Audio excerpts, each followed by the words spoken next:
What is up, YouTube people? It's your boy Patty McNinja, and at this point we're basically closed the book on 2024. I do have a video planned in a couple of weeks that I'll briefly talk about a few 2024 games, but for the most part we are done with this past year and we are looking ahead to the future of 2025 and what video games are going to be coming out in 2025. And in that spirit, I want to share with you in this video my top 5 most anticipated games that are releasing in 2025. So without further ado, let's rock.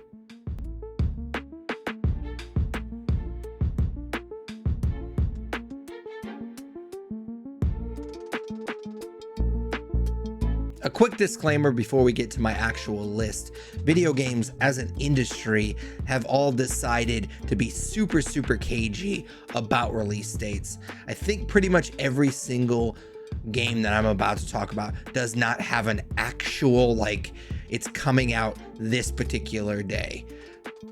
I think all of my games are like that. They have a very vague release date, and games get delayed all the time. We just had a pretty big delay with Assassin's Creed Shadows like a week ago or something like that. So video games get delayed all the time. Now I will say that I've done as much research as I can to be somewhat confident that the games I'm about to talk about are going to come out in 2025. But of course, I could put out this video tonight and wake up tomorrow and one of these games, or maybe even all of these games, got delayed out of 2025. Of course, I hope not, because that would really suck, but that's what happens in video games all the time. And I say all of that to just let you know that if you're expecting me to talk about Grand Theft Auto 6 in this video, you're going to be disappointed, because I don't believe we're going to get that in 2025.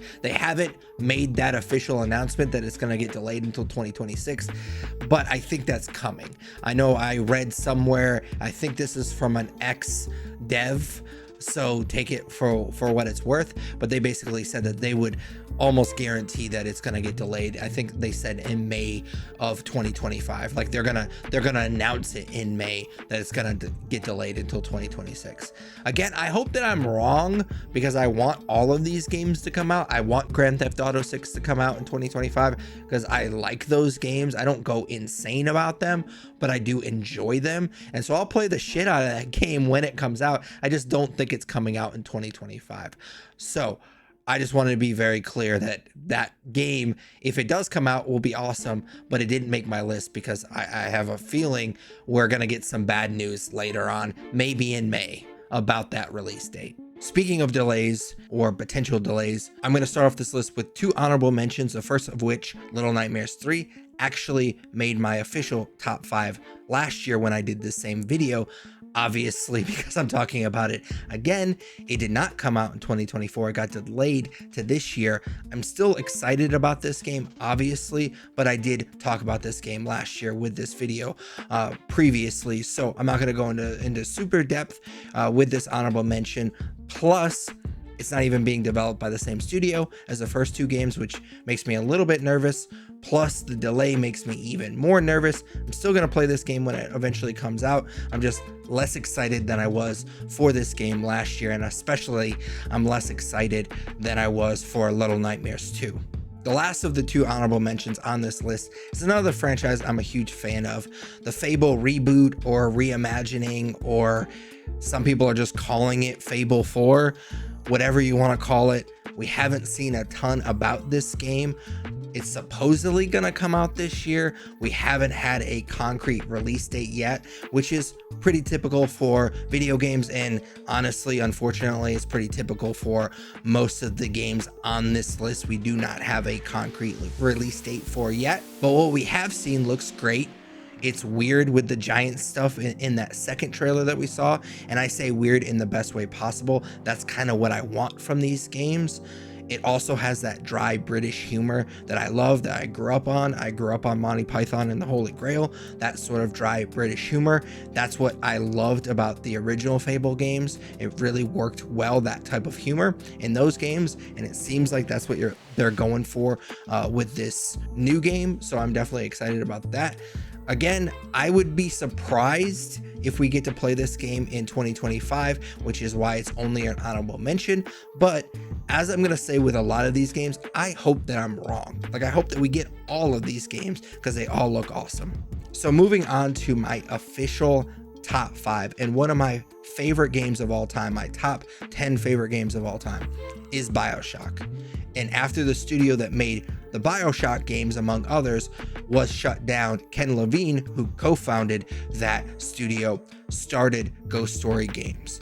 That studio's first game is a game that apparently is coming out in 2025, and that game is called Judas. We got the first trailer for Judas at the 2022 Game Awards. Judas is described as a first-person science fiction game, kind of like System Shock, and inspired by Shadow of Mordor's Nemesis system. That sentence just gave me a nerd boner. Judas takes place on the Mayflower, a generation ship traveling through space carrying the last remnants of humanity to the nearest star. Computers control the entire society, including grooming the human residents to be model citizens and report on those that deviate from expected behavior. The game's main character, Judas, has been able to break free of that direction, her actions leading to revolution aboard the Mayflower. And that obviously gives me a lot of BioShock vibes, which would make sense given the founder of this studio. And I definitely would say that I have a BioShock size hole in my life right now. So I'm definitely excited for this game. It's supposed to come out in March, but considering we're closing in on February and we still haven't gotten an exact release date, I have a hard time believing it's making that March 2025 release date. And say what you will about video game remakes, but they of course are here to stay, for better or for worse. And we're supposed to get a huge one this year. And my fourth most anticipated game of 2025 is of course Metal Gear Solid Delta Snake Eater, which is quite the mouthful. It of course is a remake of a beloved Metal Gear Solid game. I personally prefer the original Metal Gear Solid, but I know a ton of people, this is their favorite Metal Gear Solid game, which makes sense. While technically Snake Eater is a prequel to the first Metal Gear Solid game, it definitely pushed the franchise in different directions in terms of the stealth gameplay. It introduced this jungle survival element where you had to manage your stamina, camouflage, and even triage any injuries that you had. And while I'm definitely in the camp of being nervous that because these remakes have been super successful so far, that video game studios are just gonna start milking every old game that they can find to make all of these remakes that don't deserve to be remakes, I have liked the idea so far of taking already great games like the Resident Evil games and a few others like Silent Hill. Maybe it's just the survival horror, it just really works for remakes, but taking these great games that may have some outdated visuals and gameplay and kind of bringing them up to speed to 2025. So super excited for this one, obviously being my number 4 most anticipated game of 2025. Again, I feel like a broken record, but there's no official release date. They're just calling it a 2025 release so far. And I'm kind of doing back-to-back Hideo Kojima games. Obviously, I am a big fan. Despite its flaws, I really enjoyed Death Stranding, the first game. And of course, my number 3 most anticipated game is Death Stranding 2 on the beach. I really think that first game is a perfect example of the Kojima video game experience. Now, if you told me I got to choose and you were only going to play one Kojima game, I'm obviously going to suggest Metal Gear Solid, the first one, because that's my favorite game of his and it's one of my favorite games of all time. But I do think that if you were just trying to find a game that's kind of your perfect test case for if you're going to like his style of game design, I would think it would be Death Stranding, honestly. Yes, his games are not perfect, but you never feel like you're just playing a regular video game. You never really feel like he phoned it in. His games always have something unique to it. And for better or for worse, it doesn't always work. In Death Stranding, I did have my issues with the multiplayer aspects of a otherwise single player game. They are a bit much. I love when a sign in that game placed by another player warns me of an area that's swarming with BTs. But if I heard keep on keeping on one more goddamn time, I was gonna punch a bridge baby. But that's one of the things I really love about his games. Every one of his games feels like a unique experience. He's always pushing the envelope. And of course, I'd be excited for Death Stranding 2 no matter what, because I was a fan of the first game. But I expect that there's gonna be something weird. I mean, it's already a weird game. Anyways, the first game was super, super weird.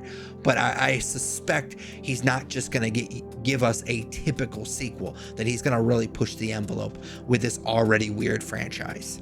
All right, so moving right along to the top 2, I'm gonna be talking about Ghost of Yotei, which of course is a sequel to Sucker Punch's fantastic Ghost of Tsushima, which is coincidentally the first game I ever platinumed, which sounds really impressive, but if you know me, you know that I play most things on Xbox. I actually even didn't have a PlayStation 4 until the 2018 God of War came out, and it just so happened that I just really fell in love with Ghost of Tsushima, so I just wanted to stay in that world as long as I possibly could. I just loved that environment and the story. The characters were amazing. So I just really wanted to spend as much time in that world. You can literally pet foxes, so what's not to love? And so I definitely just milked it for all it was worth, and I platinumed that game, and I'm really proud of that fact. So the trailer for its sequel, Ghost of Yotei, which I think I pronounced it differently each time I've said it. I'd imagine it's not how you actually pronounce it. I didn't even know how to pronounce Ghost of Tsushima until I actually heard characters in that game pronounce that. So we'll see. I'll find out how you actually pronounce it, I guess, when I start playing the game. But the trailer looks dope.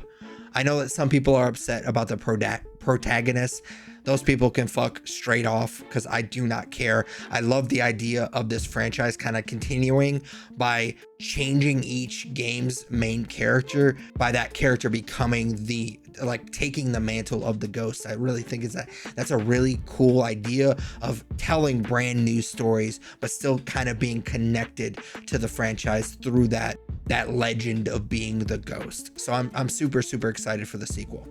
Without any further delay, let's get to my most anticipated game of 2025. And it's a game that I didn't even know existed until December of 2024, and that is Elden Ring Nightreign. And I've kind of gone back and forth about Elden Ring's spin-off Nightreign. The original game, like BioShock that I mentioned earlier, is also in my top 10 of all time, is one of my favorite games of all time, and it solidified its spot in that top 10 this year.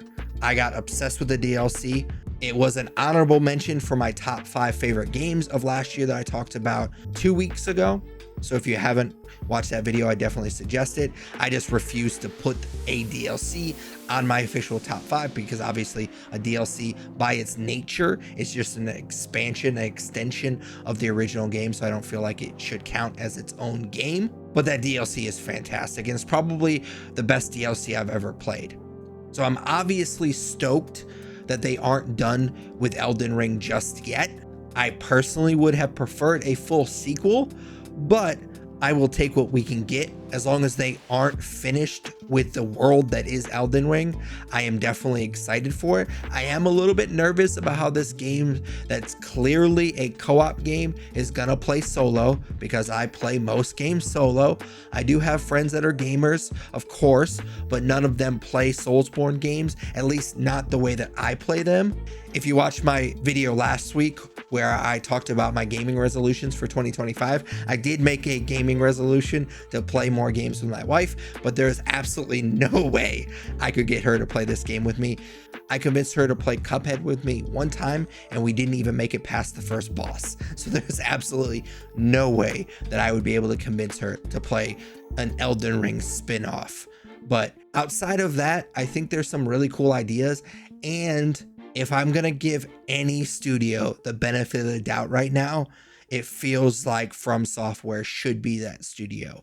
So if this game comes out in 2025, which I have no reason to suspect that it won't, I am going to play the shit out of it, and I cannot wait. But as always, those are just my opinions. Those are just my top 5 most anticipated games of 2025. I'd love to hear yours in the comments down below. Of course, I hope that you enjoyed this video. If you did, smash that like button, as the kids say. If you did enjoy this video, which I'd assume that you did because you've made it this far. I can't imagine you'd watch a video at this point, but if you did enjoy it and you do enjoy this type of content, I try to make weekly gaming related content. So if that's your thing, again, I assume that it is. If you made it this far in the video, definitely consider subscribing and dinging that bell. That way you get notified every time I post another video. But until next video, take it easy. What's up, YouTube people? It's your boy Patty McNinja, and this is my boy Yoshi, aka Kitty Boy. And we were just talking, and we agree